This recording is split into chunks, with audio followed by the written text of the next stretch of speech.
आज है international day of voluntary. तो अगर आप मेरे साथ वॉलंटरी जुड़कर काम करना चाहते हैं इस चैनल पर तो आपका बहुत बहुत स्वागत है।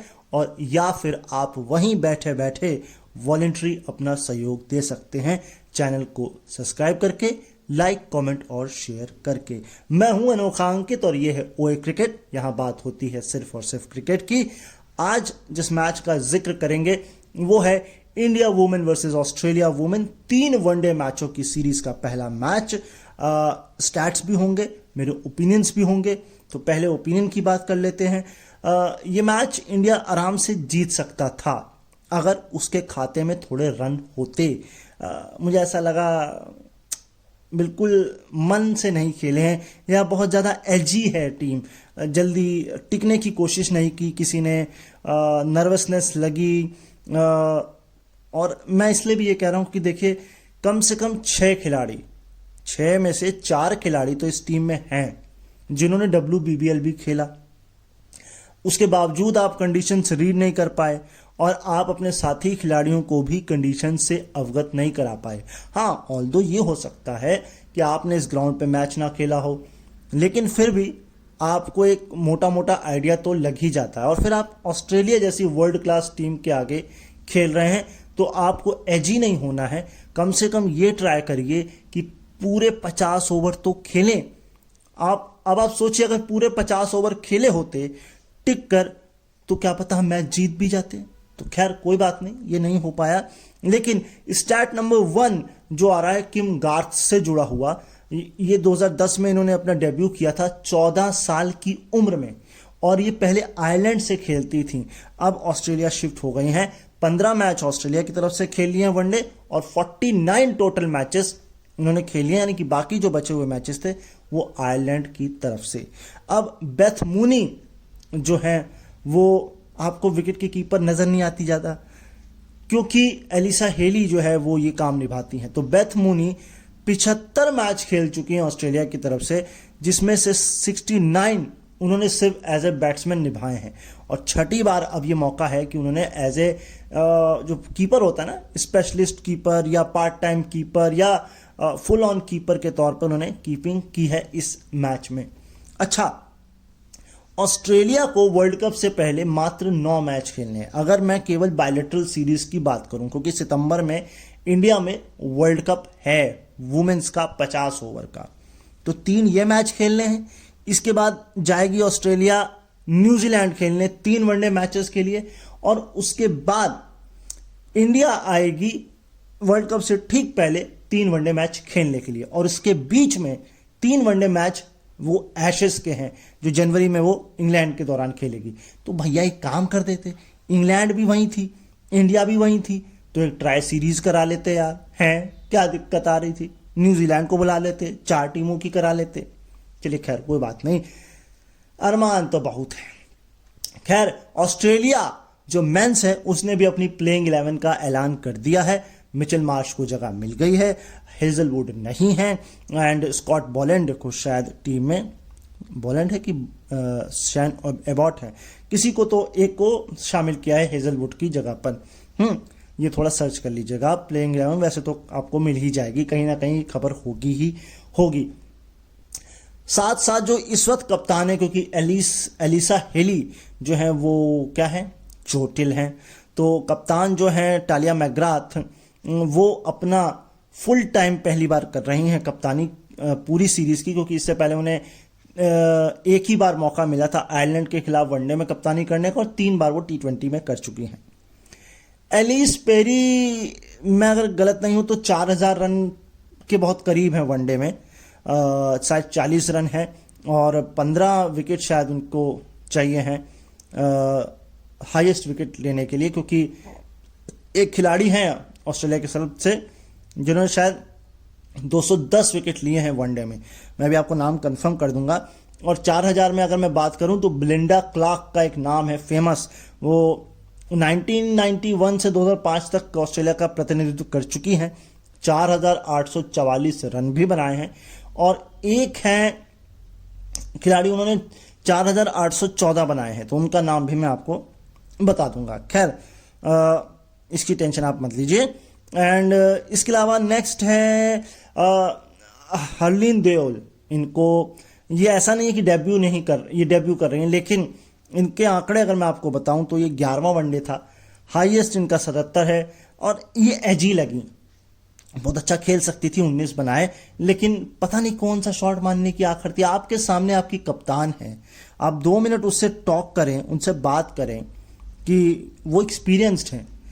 आप 26 की हैं, वो आपसे एटलीस्ट 9 साल बड़ी हैं, तो 9 साल का एक्सपीरियंस आपसे ज़्यादा है उनके पास, तो उनसे पूछें, बात करें, लेकिन ठीक है। अच्छा, वाइस कैप्टन की मैं बात करूं एश गार्डनर की, तो इन्होंने 70 मैच खेले हैं और 89 विकेट लिए हैं वनडे में, ठीक है।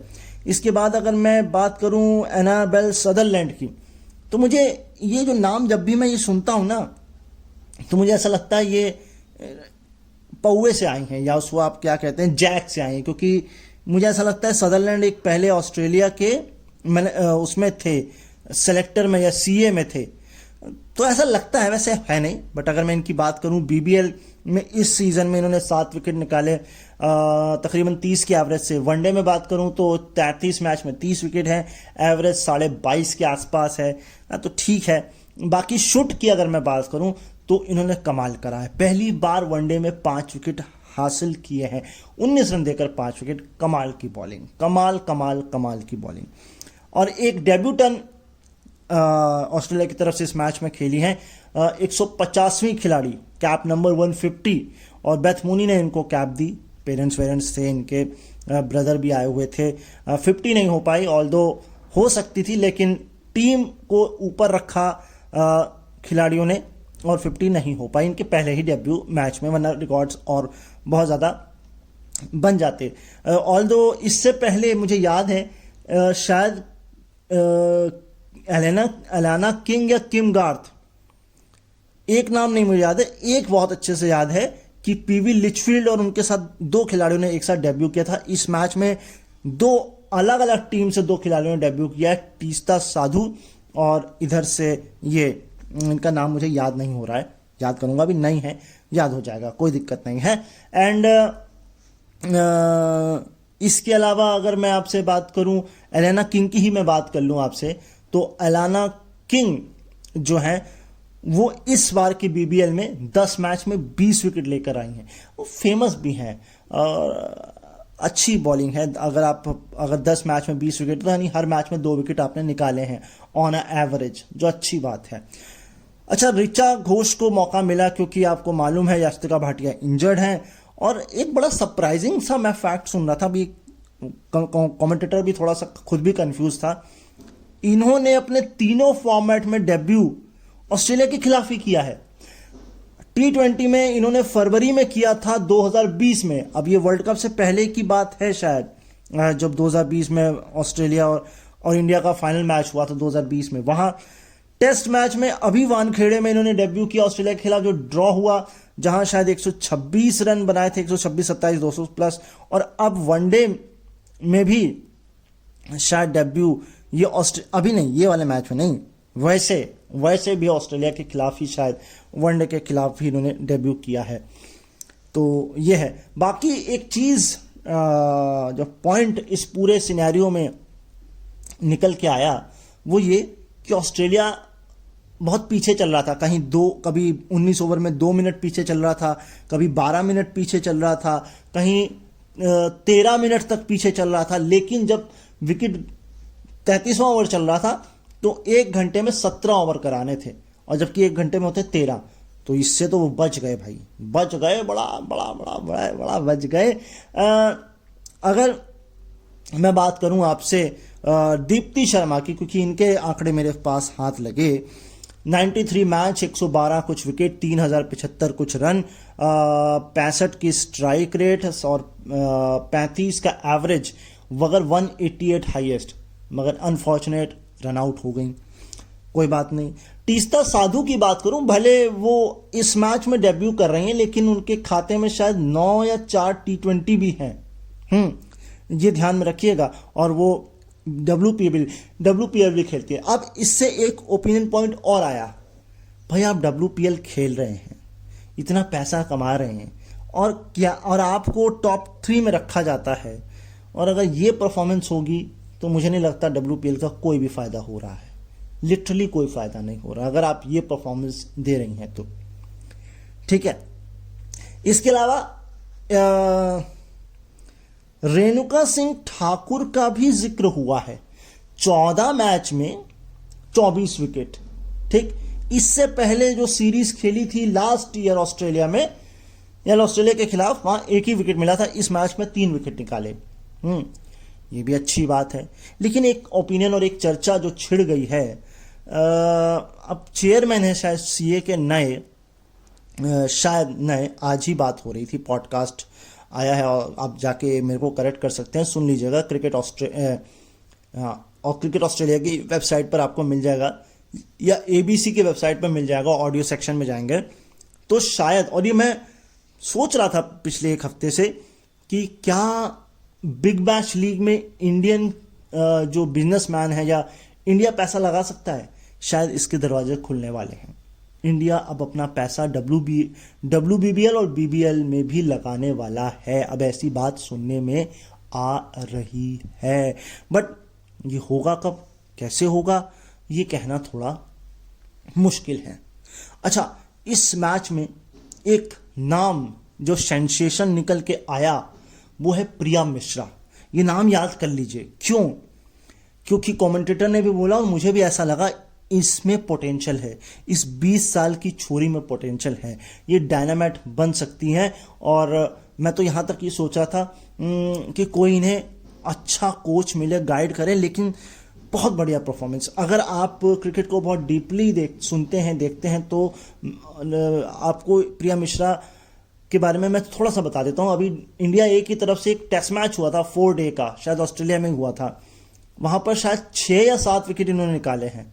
और एक वनडे मैच वहाँ पर खेला ऑस्ट्रेलिया ए और इंडिया ए की तरफ से, वहाँ पर इन्होंने 14 रन देकर 5 विकेट निकाले। इस मैच में भी 2 विकेट इन्होंने निकाले और क्या बॉलिंग कराई है। मतलब मैं वही कह रहा हूँ, जीती है ऑस्ट्रेलिया लेकिन कन्विंसली नहीं जीती है। ये समझ लीजिए आप बात। और PV लिचफील्ड, ओ भाई साहब, 6 गेंद में 6 चौके मार दिए। 3 तो उन्होंने तीस्ता साधु को मार दिए, 3 एक दूसरे ओवर में किसी और को मार दिए। अच्छा, एक कैच भी छोड़ा गया है रिचा के द्वारा, वरना 6 विकेट होते, और एक स्टंपिंग छूटी है, 7 विकेट होते। और जो स्टंपिंग शायद छूटी है वो रिचा के ओवर में छूटी है। ऐसा नहीं है कि रिचा के ओवर में, नहीं, प्रिया के ओवर में, और एक छक्का भी पड़ा है प्रिया को। लेकिन वो पोटेंशियल लग रहा है कि रन अगर होते तो मैच जिताऊ बॉलिंग होती इंडिया की तरफ से प्रिया मिश्रा की। तो इन पर थोड़ी निगाहें ज़्यादा रखिएगा। अब मैं आपको एक स्टैट बताता हूं कि लगातार 6 चौके किसने किसने मारे हैं इंटरनेशनल क्रिकेट में। एक तो गेल ने काम किया था 2004 में इंग्लैंड के खिलाफ, एक तिलक रत्न दिलशान कर चुके हैं ऑस्ट्रेलिया के खिलाफ 2015 के वर्ल्ड कप मैच में, एक शिवनारायण चंद्रपॉल ने शायद किया है इंडिया के खिलाफ 2006 के आसपास, और एक और सनत जयसूर्या ने एक किया है इंग्लैंड के खिलाफ शायद 2006-7 के आसपास। और अब ये हो गए। और अब ये PV लिचफील्ड तो लेजेंड में नाम अपना जो है इन्होंने दर्ज करा लिया है। अब मैं आपको एक और 2 नाम आपको कंप्लीट में मुझे बताने हैं, वो मैं आपको बता देता हूं। हाँ, तो मैं करेक्शन कर देता हूं। इंग्लैंड के खिलाफ टेस्ट मैच में 2004 में क्रिस गेल ने, सरवन ने इंडिया के खिलाफ टेस्ट मैच में 2006 में इंडिया के खिलाफ। इसके अलावा 2007 में इंग्लैंड के खिलाफ सनत जयसूर्या ने टेस्ट मैच में, और वनडे में तिलक रत्न दिलशान ने 2015 के वर्ल्ड कप में। और अब ये 4 के बाद 5वीं हो गई हैं ये PV लिचफील्ड। अब आपको दूसरे खिलाड़ी का नाम जिसने 4000 रन बनाए, 4814 वो, और हाईएस्ट विकेट किसने लिए वो बताता हूं। तो भाई कैथरीन हैं जिन्होंने सबसे ज्यादा विकेट 210 लिए। उनका आगे का नाम कुछ पैट्रिक कुछ है, वो मुझे नहीं याद हो रहा है, सॉरी उसके लिए। एंड इसके अलावा अगर मैं बात करूं तो एलिसा हेली के, एलिस पेरी के भी 4000 होने ही वाले थे। उनके शायद 40 रन कम थे, और शायद विकेट में भी उनके शायद 15 विकेट सबसे ज़्यादा होने में कम है। अब शूट और पेरी में मैं कंफ्यूज हूँ। खैर, रिचल हेन्स भी हैं, बिलिंडा क्लार्क भी हैं, कई सारी खिलाड़ी हैं जिनके वनडे में 4000 रन हैं। तो खैर, आप आंकड़े खोज लीजिएगा और मुझे बता दीजिएगा। फिलहाल आज ये प्यारा सा छोटा सा एपिसोड यहीं पर वाइंड अप करते हैं। आई होप आपको पसंद आया होगा। चैनल पर अगर नए हैं तो सब्सक्राइब कर लीजिएगा। आपकी श्रद्धा हो तो लाइक कमेंट शेयर सब्सक्राइब भी कर दीजिएगा। मतलब लाइक कमेंट शेयर सब्सक्राइब तो मैंने बोल दिया, खैर दोबारा भी बोल दिया। तो अपना ख्याल रखिए, मुझे अपने दिलों में याद रखिए। कल मुलाकात होनी तय है क्योंकि कल है बॉर्डर गावस्कर ट्रॉफी का second test, pink ball day night test, और पहला दिन। कोशिश पूरी रहेगी कि मैच पूरा सुना जाए और मैच सुनने के बाद आप लोगों के लिए उसका पूरा ब्यौरा पेश किया जाए। लेकिन कुछ उम्मीद पक्की नहीं है क्योंकि बहुत सारी चीज़ें होती हैं। तो खैर कल मिलने की पूरी कोशिश। तब तक के लिए मैं यही कहूँगा, नमस्कार।